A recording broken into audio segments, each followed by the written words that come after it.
What's up, y'all? I've been thinking about this. So this is something I've understand that I've been making a lot of comments about sex trafficking, people that are preying on and abusing women, people that manipulate younger women, try to get in their pockets, their minds, and their soul, essentially, in order for their own personal gain and all that.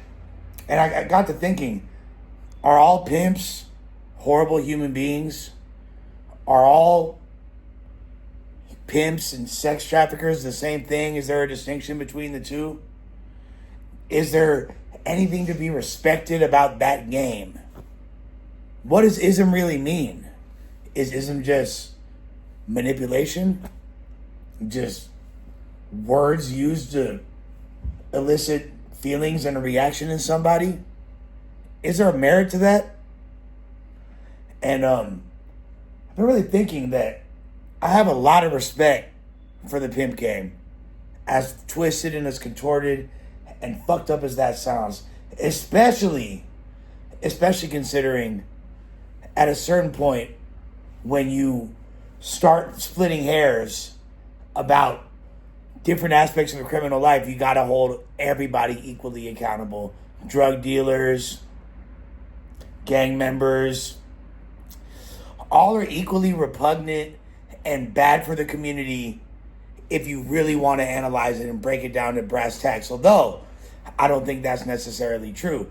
I can find positives in all those different professions. Even being a drug dealer, which is like, what's the good thing about being a drug dealer? Well, sometimes it's better. Like, they're going to get sick. They need this. The pharmaceutical companies are already got the game in its chokehold, and they got the prices so high of certain things that people need to go to the streets to get it for a more affordable price. In a sense, it could be argued that they're doing a public service. And people might be like, oh, you're going a little bit on a bit of a tangent there. Like, that sounds like real junkie talk. Okay, then let's talk about marijuana. Marijuana was illegal up until a few years ago. There's people doing football numbers, lengthy sentences, fucked about the game because they got caught with a little bit of that reefer with a 3-fingered lid, a Panama Red back in the 70s. It's all bad, right? Shit, even as recent as the 90s. I had to go to juvie in the 90s because of marijuana, because of getting caught with 3 for dub 5, 3 10 sacks. You feel me? Like, ain't that crazy? I got sent away because of that. Disrupted my entire... But now all of a sudden, it's all good because soccer moms are microdosing shrooms. Like, I was microdosing meth a few months ago on No Jumper. You got soccer moms microdosing shrooms and MDMA. Cannabis is widely accepted. And even my mother and father use CBD, even though they were always so against me smoking weed. Now they're able to, like, take CBD and it's medicinal, and that's great. But I'm just saying societal standards change really quick. So it's not necessarily a blanket statement across the board that all drug dealers are bad. And it's also not, can't say the same thing for gang members, because being a part of a gang is having a sense of community.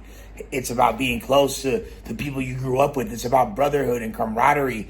And people that lack that structure in their day-to-day lives, they find it within that community. And if you remove some of the criminal aspects from it, it's actually the same thing as a motherfucking fraternity or a sorority, for keeping it a stack, right? What's the biggest difference? Greek letters or wall banging? So essentially all the same thing, right? So that brings me to pimping. There's a lot of pimps that I do respect, and I'm not going to go across the board. Although I don't, would never want my daughter to be in that profession. Would never want any woman I loved to indulge in that profession. However, I don't shame sex workers, and it's definitely many options where women seek that work out. And if they're seeking that work out and choosing up on somebody to help guide them through that rough and rugged terrain, although he might be preying off of her insecurities due to years of abuse or this or that or whatever addiction she's going through, there's definitely a predatory element in there. There's undeniable. Can't deny that. But I can't say that it's completely flawed either. Now, there are some people that are sex offenders. I just think that there's pieces of shit and real ones in every facet of life, and that includes the underworld, the streets, however you want to define it. And I've met some real pimps, and I've also met some piece of shit ones who deserve to whatever negativity their karma breeds because of what they've done to women. So things aren't always black and white. There's a gray area, and that's where I like to exist and I like to examine, because those little subtle differences, those are the roadmaps to our own individual moral compasses. What does yours look like?